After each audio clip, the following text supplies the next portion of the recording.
Hello students, कैसे हैं आप सब। होप से बहुत अच्छा होंगे, खैरियत चल रही होगी। हाँ जी बेटा, अब वो घड़ी आ गई है जिसका हमें बड़े लंबे टाइम से इंतजार था।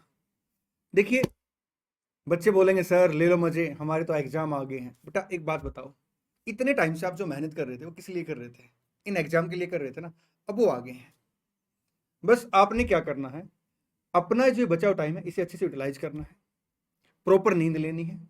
और अब मैं इस वीडियो में डिस्कस करूंगा आपके साथ कि आप 100 मार्क्स का पेपर कैसे अटेम्प्ट करें। देखिए, इसमें कोई दो राय नहीं है कि आपका पेपर लेंथ नहीं आएगा, पेपर लेंथ ही आएगा। लेकिन इसका कतई मतलब ये नहीं है कि लेंथी पेपर 100% कंप्लीट नहीं होता। बिल्कुल कंप्लीट होता है और बड़े आराम से कंप्लीट होता है। कुछ बातें मैं आपके साथ इस वीडियो में डिस्कस करूंगा, आपने उन्हीं बातों को फॉलो करना है। देखिए, जैसे आपको सर क्वेश्चन पेपर मिलेगा ना, पहले 15 मिनट्स उसे अच्छे से यूटिलाइज करें। आपने क्या करना है, पहले 15 मिनट्स में ना जो कंपल्सरी क्वेश्चन है उसको नहीं पढ़ना, आपने बाकी क्वेश्चन पढ़ने हैं। और सर जब आप बाकी क्वेश्चन पढ़ रहे हो ना, तो सबसे पहले क्या करेंगे, आप क्वेश्चन की रिक्वायरमेंट पढ़ेंगे। क्योंकि क्या होता है, जब हम क्वेश्चन पढ़ते हैं ना, तो क्वेश्चन को ना हम लोग अलग अलग एंगल से सोचते हैं। लेकिन अगर मैं रिक्वायरमेंट पढ़ के क्वेश्चन पढ़ूंगा ना, तो मैं उसी एंगल से सोचूंगा जिस एंगल से सर क्वेश्चन पूछा गया। ठीक, तो आप क्या करेंगे, पहले क्वेश्चन की रिक्वायरमेंट पढ़ेंगे। और जब आप क्वेश्चन पढ़ रहे हो ना, तो सर जो की पॉइंट है उनको अंडरलाइन कर लेंगे। और अगर आपको लगता है कि इसमें कोई पॉइंट ऐसा है जिसमें आपको दिक्कत आ रही है, तो सर उस पॉइंट को ना उस टाइम होल्ड कर लेंगे। क्योंकि क्या होता है, जब हम क्वेश्चन पेपर पढ़ते हैं ना, तो कुछ पॉइंट ऐसे होते हैं जो हमें लगता हमें नहीं आते, लेकिन जैसे हम सर पेपर सोल्व करने बैठेंगे ना, सर वो पॉइंट हमें आ जाएंगे। तो सबसे पहले आप क्या करेंगे सर, पहली 15 मिनट्स में कंपलसरी क्वेश्चन को छोड़ के बाकी सारे क्वेश्चन पढ़ेंगे। ठीक, उसके बाद आप क्या करेंगे सर, ऑर्डर सेलेक्ट करेंगे।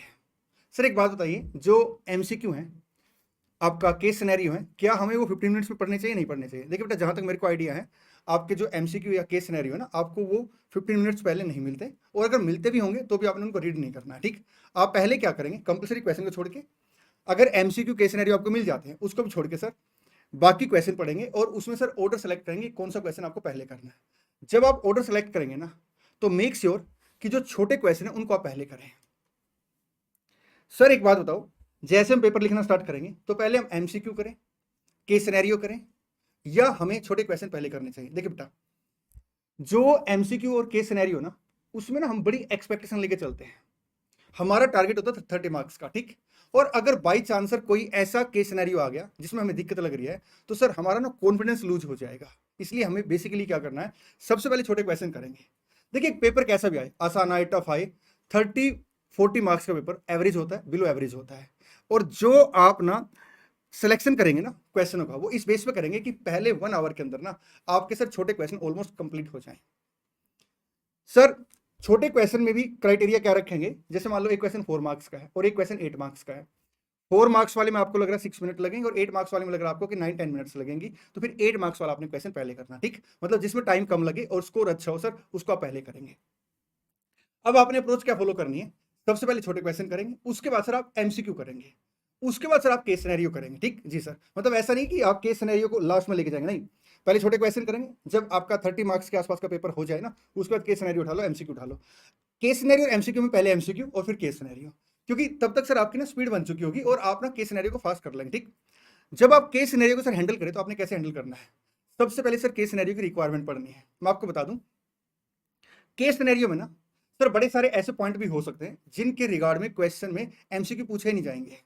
तो आप क्या करेंगे, पहले केस सिनेरियो के एमसीक्यू की रिक्वायरमेंट पढ़ेंगे, और फिर जैसे सर आप रिक्वायरमेंट पढ़ते हैं ना, सर रेलिवेंट कॉन्सेप्ट को सर आप क्या करेंगे, सर एक बार रिकॉल कर लेंगे, अच्छा इसके ऊपर ये कॉन्सेप्ट लगेगा। उसके बाद सर आप एमसीक्यू पढ़ेंगे, उसके बाद सर आप क्या करेंगे, केस सिनेरियो पढ़ेंगे। और जब आप केस सिनेरियो पढ़ रहे होंगे ना, तो बड़े अच्छे से उसको पढ़े। अगर मान लो 2 पॉइंट कोरिलेट है, उसको कोरिलेट करके पढ़े। अगर केस सिनेरियो में सर कोई ऐसा पैराग्राफ है जिसके रिगार्ड में एमसीक्यू पूछ नहीं रखे, तो सर उसको बड़ी जल्दी से पढ़ लें। ठीक, तो आपने सर ऐसे टाइम मैनेज करना है। पेपर आपने 100% अटेम्प्ट करके आना है। एक बात और, आप ना इस माइंड सेट के साथ जाएंगे कि हम पेपर 100% अटेम्प्ट करेंगे। मैं फिर से आपको बता देता हूँ, बहुत ज्यादा बच्चे ऐसे होते हैं सर जो पेपर 100% करके आते हैं। एक उसमें माइंड सेट का रोल होता है, एक सर उनकी प्लानिंग का रोल होता है। प्लानिंग क्या रहेगी, पहले छोटे क्वेश्चन, फिर सर आप एमसीक्यू करेंगे, फिर केस सिनेरियो करेंगे, और फिर आप क्या करेंगे सर, बिग क्वेश्चन करेंगे। सर मान लो क्वेश्चन में कोई ऐसा पॉइंट आ गया जो हमें नहीं आता, अगर आपको सर क्वेश्चन में कोई पॉइंट नहीं आता, तो पहले आप उस पॉइंट को सर थोड़ा इग्नोर करेंगे। ठीक, और जैसे सर आप क्वेश्चन सोल्व करने बैठेंगे ना, वो पॉइंट आपको आ जाएगा। सर आपने बताया कि 100% पेपर अटेम्प्ट करके आना है। सर ऐसा भी तो हो सकता है कि कोई क्वेश्चन हमें बिल्कुल ना आता हो। बेटा देखिए, बड़ा रेयरली ऐसे होता है कि आपको कोई क्वेश्चन बिल्कुल ना आता हो। हाँ, ये हो सकता है कि क्वेश्चन के कई पॉइंट आपको ना आते हो। तो आप क्या करेंगे, जो भी आपके बेसिक कॉन्सेप्ट है ना सर, उनके हिसाब से आप सॉल्यूशन स्टार्ट कर देंगे और आप देखेंगे जिन पॉइंट में आपको दिक्कत थी ना, उन पॉइंट का भी सॉल्यूशन आपको ऑटोमेटिक मिल जाएगा। कई स्टूडेंट क्या गलती करते हैं, जैसे मान लो एक क्वेश्चन आया 4 to 5 मार्क्स का और स्टूडेंट को उसका आंसर अच्छे से आता है, तो बहुत ज्यादा डिटेल में लिखता है। मैं आपको बता दूं, छोटे क्वेश्चनों में ना आप लिमिटेड लिखेंगे। अगर कोई क्वेश्चन बैलेंस शीट का है और बैलेंस शीट टैली नहीं होती, तो आप क्या करेंगे, मैक्सिमम 2 मिनट्स लगाएंगे, ये फाइंड आउट करेंगे कि डिफरेंस कहां पे है। अगर 2 मिनट्स के अंदर आपको डिफरेंस नहीं मिलता, तो आप क्या करेंगे, आप ना नेक्स्ट क्वेश्चन पे बढ़ जाएंगे। क्योंकि स्टेप वाइज मार्किंग होती है, ऐसा नहीं है कि आपका पूरा सॉल्यूशन गलत होगा। हाँ, कुछ पॉइंट गलत हो सकते हैं, लेकिन सर आपको ना स्टेप वाइज मार्क्स मिलेंगे। ये कुछ बातें जो आपको फॉलो करनी है। और हाँ, कमेंट बॉक्स में प्रॉमिस करके जाएं कि सर हम इस माइंड सेट के साथ जाएंगे कि हम 100% पेपर अटेम्प्ट करने वाले हैं। और सर हम प्रॉमिस कर रहे हैं 100% पेपर अटेम्प्ट करेंगे और इस बार पक्का पक्का सर एग्जाम को फोड़ के आएंगे।